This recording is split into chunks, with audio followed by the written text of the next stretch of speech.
Un exemple intéressant de ce qu'on appelle la vie imaginée. On va dire, c'est une sorte de processus. Je reçois une ado de 14 ans, voilà à peu près, collégienne et elle vient me voir, donc sa mère est là, elle est présente et elle vient me voir parce qu'elle a beaucoup de stress, elle n'arrive plus à gérer ses émotions, c'est ce qu'elle m'explique. Elle a du stress pendant les cours, surtout par rapport aux cours et pendant les cours. C'est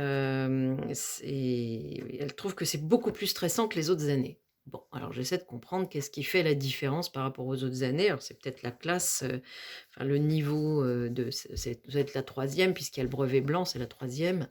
Donc peut-être c'est cette pression-là avec le brevet blanc, bon, OK. Information importante, qu'est-ce qui a changé? C'est que elle, dans son collège, les classes sont systématiquement brassées chaque fois qu'il change de niveau. Donc elle se retrouve en début de troisième dans une classe où elle ne connaît personne, toutes ses copines sont dans d'autres classes et ça l'a beaucoup perturbée, mais elle m'explique que depuis, elle s'est fait plein de nouvelles copines et puis qu'elle aime beaucoup l'ambiance de la classe. Il y a une très bonne ambiance aussi, il y a pas de problème de type, ambiance générale de la classe qui pourrait être, une raison, une cause de stress, et de blocage chez un ado ou un enfant, peu importe. Donc on commence notre séance et donc déjà je m'aperçois qu'il y a un blocage au niveau de son processus de stress. C'est-à-dire que quand elle est dans un contexte négatif, où là, il devrait y avoir un enclenchement de réaction, il y en a pas. C'est comme si ce contexte était confortable. Il est, il est int comment? Ouais, c'est ça. Il est, perçu comme étant, positif, agréable, confortable, en tout cas, pas nécessaire. Il n'est pas nécessaire de déclencher quelque chose, une réaction, de d'alarme, de mise en garde, de vigilance. Alors ça, c'est intéressant. Et on va, partir sur un objectif qui est: «Je me sens en sécurité face à mon avenir». Alors bon, moi tout de suite je vais penser au brevet et cetera, hein. La troisième, changement d'orientation, voilà, elle veut se diriger vers, un cursus plutôt professionnel, voilà, type apprentissage et cetera. Bon, donc on part là-dessus. Notre objectif de séance, c'est: «Je me sens en sécurité face à mon avenir». Première étape, on fait une récession d'âge à 9 ans, neuvième année, entre le 8e et 9 anniversaire et donc on sort le «dossier» entre guillemets, de cette année des 9 ans et on regarde ce qu'il faut actualiser comme information et là, je sors cette carte. Voilà, c'est des cartes vertes, je ne sais pas si je les ai là, non je les ai pas là. C'est des cartes, de ce format-là, voilà, celles-ci elles sont beiges, mais j'en ai des vertes et des vertes avec des mots écrits de l'autre côté, donc je la cherche, j'en ai, je sais pas, 25 on va dire et par test, je les retourne, je les brasse et puis je prends une carte avec le test musculaire toujours et je tombe sur cette fameuse carte vie imaginée. Alors je me dis: «Qu'est-ce que ça peut bien être ce truc-là?» Donc je lis à haute voix de quoi il retourne et donc de quoi il retourne, la vie imaginée, c'est, un processus de survie qui va se mettre en place souvent dans l'enfance, comme une forme en fait, c'est vraiment vie imaginée, c'est-à-dire qu'on va, l'enfant va réinterpréter la situation ou va s'imaginer dans une autre dimension, une autre situation pour échapper au stress qui se passe dans l'instant présent. Il va travestir la réalité dans son imaginaire et ce processus-là fait que longtemps après, parfois à l'âge adulte, parce qu'il y a un certain contexte qui va rappeler le contexte initial, les choses vont ressortir et ça va faire boum. Donc je pose la question du coup, à cette ado, bah, comment c'était?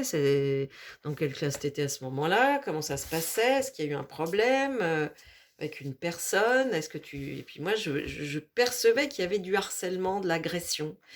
Alors bon, moi, je comprenais qu'il y avait quelque chose qui était de l'ordre de l'agression, du harcèlement, mais je ne savais pas dans quel contexte c'était précisément. Et puis j'ai pas envie de poser des choses comme ça, abruptes, avant d'avoir, déjà une piste et des indices, tangibles pour, confirmer cette, hypothèse. Donc la gamine, elle me dit: «Ah ben non, mais c'était super, ouais, c'était bien, non, non, c'était chouette, l'instit, il était chouette, la classe super, pas de problème scolaire, rien, RAS». Puis là, j'interroge la mère, elle dit: «Bah» enfin, j'interroge la mère intervient, elle dit: «Mais rappelle-toi, c'est l'année où, tu as eu des problèmes avec cette fille-là qui était ta copine et ça a commencé à tourner au vinaigre et heu et elle a été, elle t'a, malmenée, harcelée, ça a été assez loin». La gamine, elle réagit, elle dit: mais pas du tout, ça c'était rien, c'est rien du tout, c'est des histoires d'enfants, on a dû s'embrouiller puis c'était terminé» et la mère, elle dit: «Ah non, non, pas du tout, ça a duré, j'étais convoquée toutes les semaines par l'institutrice, il y avait des choses qui n'allaient pas, tes résultats étaient en chute, tu commençais à plus être présente en classe, il y avait des problèmes et tu pleurais un jour, tu t'es mise en tu as fondu en larmes en me racontant ce qu'elle te faisait, ce qui se passait dans cette classe et à l'école pour toi et tu m'as même montré, un mot qu'elle avait écrit sur ton cahier, c'était marqué: «Je vais te tuer» ou un truc dans le genre.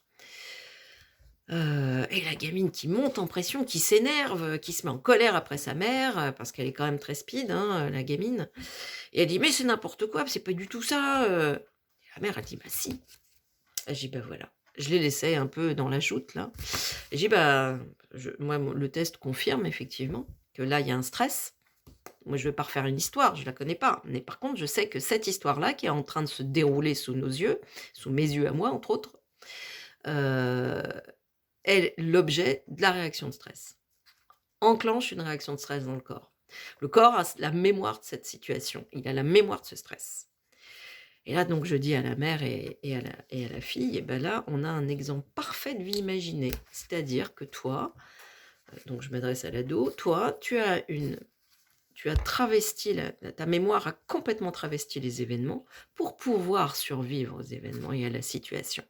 Puisque quand l'ami que j'ai devient mon ennemi, ça va être très compliqué parce que si je peux pas compter sur mes amis et qu'ils deviennent des ennemis, alors sur qui je peux compter?» Ce qui fait que quelques années après, lorsqu'elle arrive dans cette classe de troisième, au début d'année où elle ne connaît personne, c'est un choc et ce processus s'enclenche immédiatement. Pas d'amis, donc des ennemis. Ou pas d'amis et puis sinon des amis peut-être qui pourraient devenir et des ennemis parce que je les connais pas ces futurs amis. Donc il y a quelque chose qui se manifeste à ce moment-là. En tout cas, moi, c'est ma lecture et c'est moi ce qui sort dans cette séance-là. Et j'ai trouvé ça très intéressant parce que j'avais jamais eu de cas comme ça, de ce processus de vie imaginée qui se traduise à ce point et heureusement que la mère était dans le bureau à ce moment-là. Parce que quand je tombe sur la vie imaginée avec des adultes et qu'il y a pas de témoins et que justement eux, ils travestissent inconsciemment, c'est pas conscient bien sûr, mais ils travestissent le vécu, le corps raconte un autre truc. Moi, je peux pas avoir de précision fine. Je vais pas refaire je peux pas te donner des événements. C'est pas un truc hyper précis, mon bazar. Donc, du coup, on peut moins pointer du doigt cette notion de vie imaginée qui est ô combien puissante. Voilà. Hem, du coup, les résultats de la gamine, de l'ado, bah, se casser la figure. Pourquoi? Alors, elle a des problèmes, troubles de l'attention, des trucs comme ça qui ont été détectés. Dyslexie, OK. Bon, enfin, moi, j'ai des enfants qui sont dysorthographiques, dyslexiques, ça les a pas empêchés de faire des études supérieures, hein, donc voilà. Comme leur père d'ailleurs, qui est un grand dyslexique, dysorthographique, enfin dysorthographique plus que dyslexique d'ailleurs et qui a fait des très, très brillantes études. Donc c'est pour moi, c'est pas un argument ça. Voilà. Par contre, les troubles de l'attention, ça m'intéresse. Je rappelle que quand le système d'alerte du processus de stress envoyé par le cerveau limbique s'enclenche, le cortex n'a plus vraiment la main et c'est plus le moment de se concentrer puisque on est en mode issue de secours, alerte, issue de secours. Voilà. Donc, les enfants qui ont des problèmes d'apprentissage, des problèmes de concentration en cours, alors que ce ne sont pas des enfants stupides, ils n'ont pas de tare intellectuelle particulière, mais qui sont dans l'hyperactivité. Parfois, pas toujours, mais parfois, ça révèle un stress profond, une insécurité profonde, qui fait que le cortex ne peut pas se concentrer parce que le limbique est en alerte rouge. Voilà. Donc c'est pas toujours le cas, hein. Il y a plein d'autres facteurs qui peuvent expliquer ça, mais ceci est un facteur intéressant qui, à mon avis, c'est un des premiers à explorer. Parce que celui-ci, il est accessible et on peut déjà faire quelque chose rapidement grâce à la kinésiologie notamment. Donc je me sens en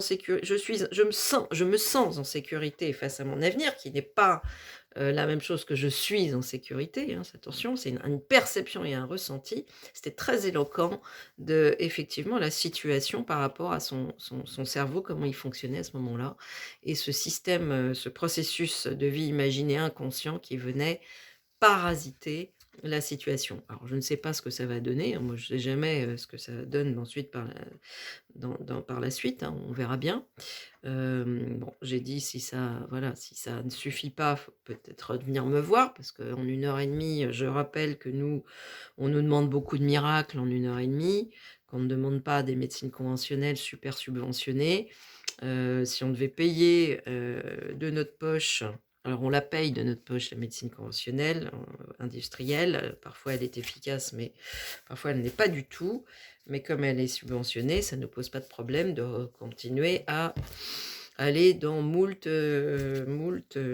voilà, séances, remboursées. Nous, on n'est pas remboursés, donc 1 heure et demie, on nous demande des miracles en général. Alors je répète, on fait pas, on est performant sur beaucoup de choses dans ce métier, mais on n'est pas performant sur tout, bien sûr, hein, c'est pas possible. Alors il y a des choses, il faut nous laisser le temps, puis il y a des choses, c'est carrément pas notre compétence. Là, pour le coup, c'est vraiment la compétence de la médecine conventionnelle, hein, et c'est pas la nôtre, voilà.